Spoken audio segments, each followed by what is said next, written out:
A month before. December 2008. In the lab, a scientist with gray hair, wearing glasses, black shirt, white lab coat, and blue pants named Dr. Joseph Duncan was searching for something like a test tube that tracks supernatural or criminals down, and was repairing a regenerator. As he finished the generator in the West Wing and moved onto the East Wing, he heard a voice coming from the other room. "Frank," said a mysterious voice. "Ugh, not now, Bob," said Dr. Duncan. "Come with me. I got such exciting sights to show you so you won't forget," said the mysterious figure. "I said not now, all right," said Dr. Duncan. "Trust me, it was amazing," said the same mystery voice for one more time. "Fine, Bob," Dr. Duncan said as he walked to the mysterious door. "I hope it's not your—" Before he could finish his sentence, he was grabbed by a mysterious figure and dragged into the door. He was struggling to escape, but no luck, he was impaled by a hook. Not like a normal hook, but a sacrificial hook. He was sacrificed to the mysterious creature, and the mysterious person smiles in glee as she watches his misery. Present day. "Kim, are you going to the lab or not?" Judy asked. "Yes, ladies, I do. I'm actually curious anyway," Kim said.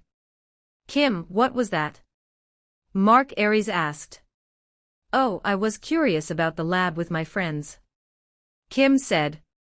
"All right, be safe, sweetie, and your friends," Mark said as he hugs her before walking off. Uma went to her car. She was the driver and packed everyone, with Kim getting in for last, and drove to the lab, which was in the forest in the outskirts of Seattle. They got off and saw the building in their eyes. Kim got a closer look at the sign. "Hey Kim, Z, Sally, and I will head to the East Wing while you, Judy, and Isha go to the West Wing," Uma suggested. "Okay," Kim said as she, Judy, and Isha head west while her other friends went east. Uma, Z, and Sally went to the first room, which was a scientist changing room, not saying a word, and continued on. As they investigate the far right of the East Wing, they went to the room that was an old lab. It was a torture chamber filled with rust back in the 50s, computers and modern tech. The trio discovered vats filled with blighted serum and normal human blood mixed together. Uma grabbed the container with the label saying, "Project Entity." They realized it was the same DNA of Kim when she was an infant. As they investigated further, they heard something. "Hello there, worm," said the same mysterious person. "What?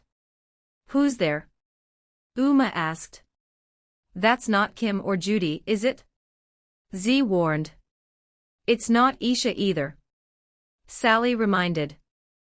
"Don't you want to go in the next room with me?" said the same mysterious person. "I know you're not the ones I know," Uma snapped. "You no choice," said a mysterious figure who knocked them out when she came from behind.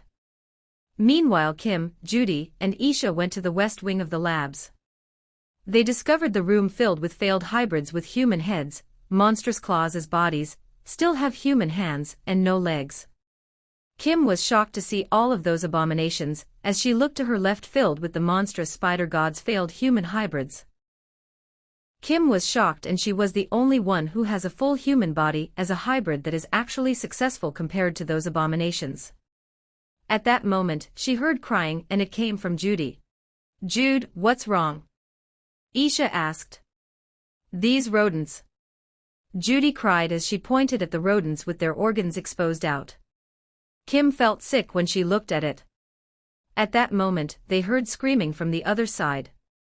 "Uma!" Kim shouted in shock. "Z!" Isha shouted in shock.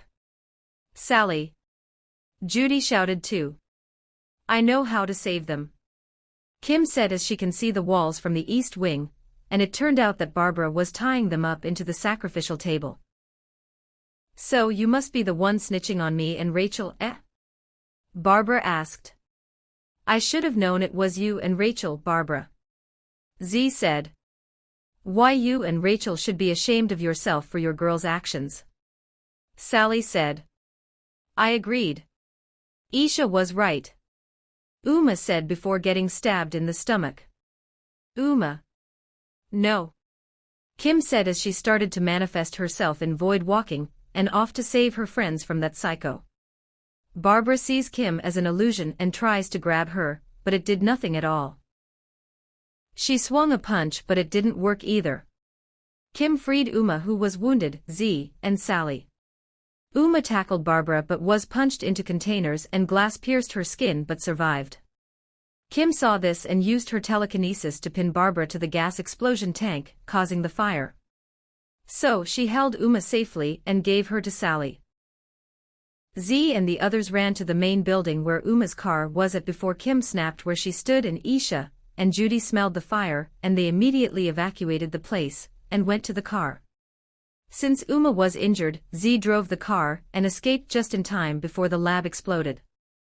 As Z drove, Kim called the ambulance about Uma's injuries and took her to the hospital. As they got back in town to the hospital, the paramedics took her into the emergency room in time.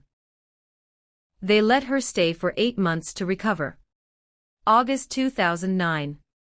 As Uma was recovering, Kim went to visit her with a rose and a get-well-soon card, and thanked her for the birthday card with a $100 Visa gift card. Kim, I'm so happy you're here.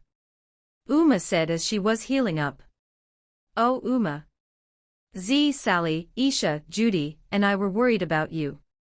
Kim said as she teared up. Don't cry, Kim. I know it's not your fault.